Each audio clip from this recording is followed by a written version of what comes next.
All right, time to hit it. Boss Racing. All right, so we got these beautiful hybrid racing cables. Look at that chrome. We like chrome here. Stealth black. It's gonna make for glorious shifting. It makes the car faster. Now I'm super excited for this right here.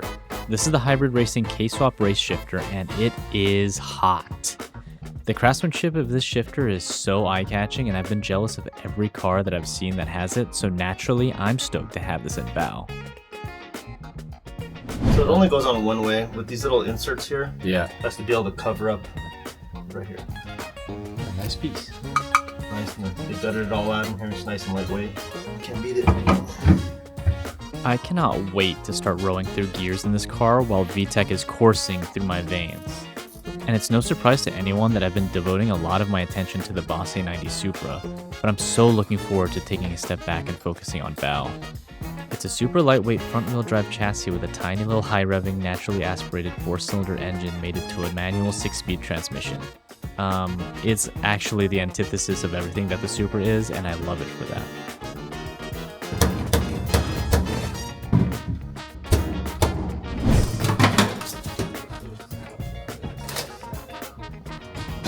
Oh! You felt this before? Dude, you need to feel this.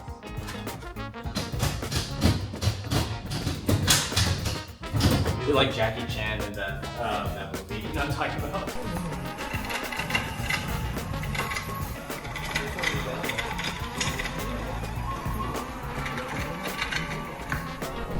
And now we move on to fueling. The hybrid racing high-flow E85 fuel pump to be exact. Although we were planning to only run 91 for the time being because I'm still lying to myself that this is a street car, using this fuel pump means that I could use E85 should I ever choose to. Hypothetically, of course. Who am I kidding? It's gonna happen. You knew it, I knew it, it's gonna happen. So what's the difference between the OEM fuel pump and this, and like what makes it better or different for our use case? The internals are different. It's a stronger motor, and then the pump, the fins and stuff inside are meant to deliver more pressure, higher pressure. So some engines need higher pressure to supply enough fuel to the engine. No, we're just gonna put it back in the same way we took it out. This one. Next up, we tackle the cooling in the form of the hybrid racing full-sized radiator. More surface area equals more cooling potential. For the BAO project, cooling is super important because you want to be able to rip on it for an entire 20-minute session. Next up, we got our cooling fan. We're gonna need this because we are gonna be pushing a lot of air and heat through this thing, but on the track, we get so much air that it's usually, if you have too much fan, it's bad for you, right, Mark? Sometimes. Some people don't even run a fan. Yeah. Oh, yeah, if it's all on track, they just... Yeah. As long as you're moving, you know? This is good for if you're in traffic or if you're just not moving and you need some air to go through, but check this out. Nice and easy. Boom. And we attach it through the fins with the included hardware, and that'll be the cooling system. This is pretty cool. This is how you mount the fan to the radiator. So you got these fun little, like, they're not zip ties, they're adjacent though. So we've gone ahead and done a little bit more. Right now Mark is figuring out the alternator wire, or is it the charge cables? Yeah, charge the alternator wire and the starter wire we're messing with. Yeah. Right. And so we're buttoning up a few things. We're getting the hoses all mounted up. Got the radiator with the radiator stay. We had a little thing with these injectors, but we got the right connectors for them, so that's all good. We got the fuel pressure regulator here, and we're gonna run lines to them. But yeah, we're getting super close. Gosh, the engine's in. Got all the bits and pieces here. Make a few brackets and stuff, and then Mark's gonna work his magic, get it tuned. Oh yeah, that's the number one thing that Mark's working on right now, is making it look clean, because every one of his builds look super clean, and we just laid everything out because we're just getting everything ready, but it's gonna look super clean and tucked when we're done. Next up, we're gonna install these insane shafts, because why not go overkill? These things are beefy, and they should hold all the stock power, right, Mark? All of it. Everything pretty much is done. We got the fuel lines, everything hooked up. The last piece of the puzzle is getting this Rywire harness mounted up, and we have some extra bits. What is this, Mark? This is the jumper harness for inside the car. So this is what adapts the K-series harness to your EG. So yeah, Mark is gonna get going on routing this stuff and plugging it into the right spots, but we are so close. And next thing up is the Hondata KPro, which every K-swapped Civic needs. It's either this or some other standalone units, but this one's the tried and true one, wouldn't you say, Mark? Yes, the easiest one. It's very user-friendly. And the nice thing about the KPro is that you just hit up Hybrid Racing. They'll let you know exactly which one to get.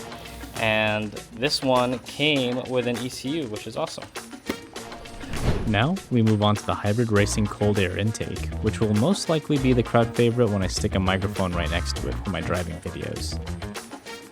We got the cold air intake installed, really super easy install. All you gotta do is route your tubing, and it's like, so depending on which engine you have, you flip it some type of way, but this works for a lot of different engines. Super easy, nice clamps, terminates to this nice air filter right here that's going to get a lot of airflow through the bumper.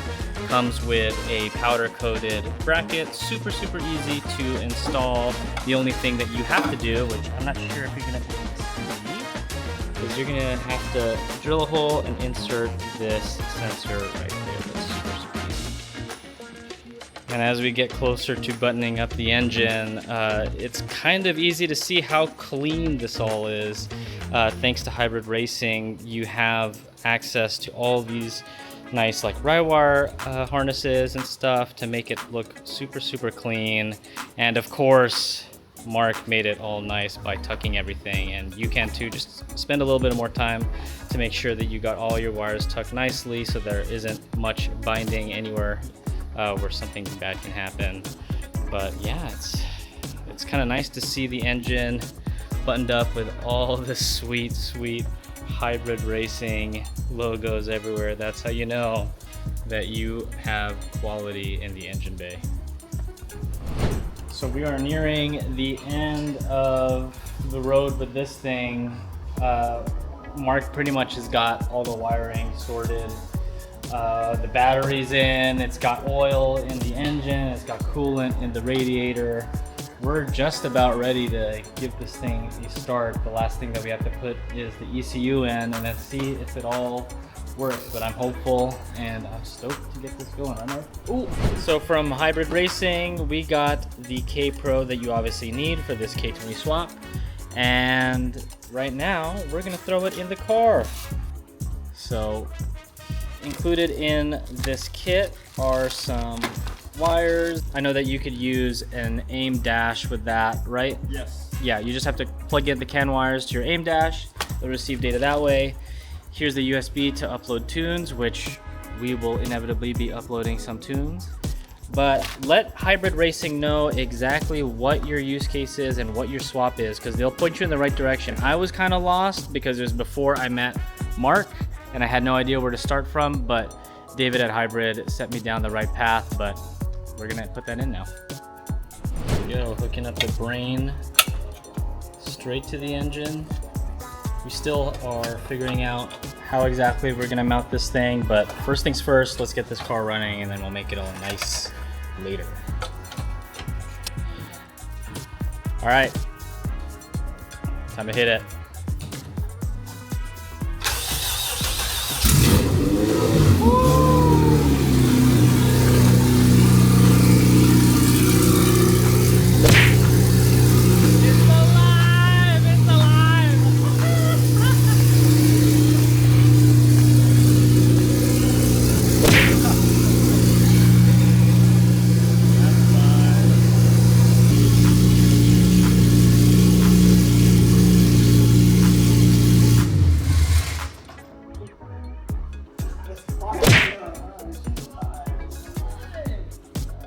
Wow, that was awesome. I know that firing up a K series in one of these things is not the most unique thing ever, but that was a lot. And this journey with Mark has been so awesome, and being here, it's can't wait to get this started. But this is just the beginning. We have so much more to do, but the engine works and it runs seemingly good, right, Mark? Sounds great. It's like no misfiring. It's just smooth the way it should be. And thanks to Mark, this happened so smoothly and exactly how it was supposed to. No guesswork, just straight to business. Yeah, But that's what like over 20 years in the biz is gonna do for you. So this guy right here, number one. Since we have a pretty good Apexy exhaust, we're gonna use that with these Skunk 2 headers. And check this out. Mark just eyeballed it, but got it like pretty perfect. So we're gonna weld this up and we're gonna have an exhaust.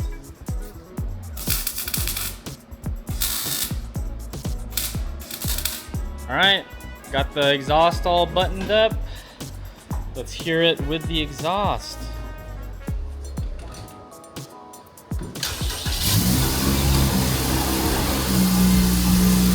Perfect. Perfect. We are so close to getting this thing done.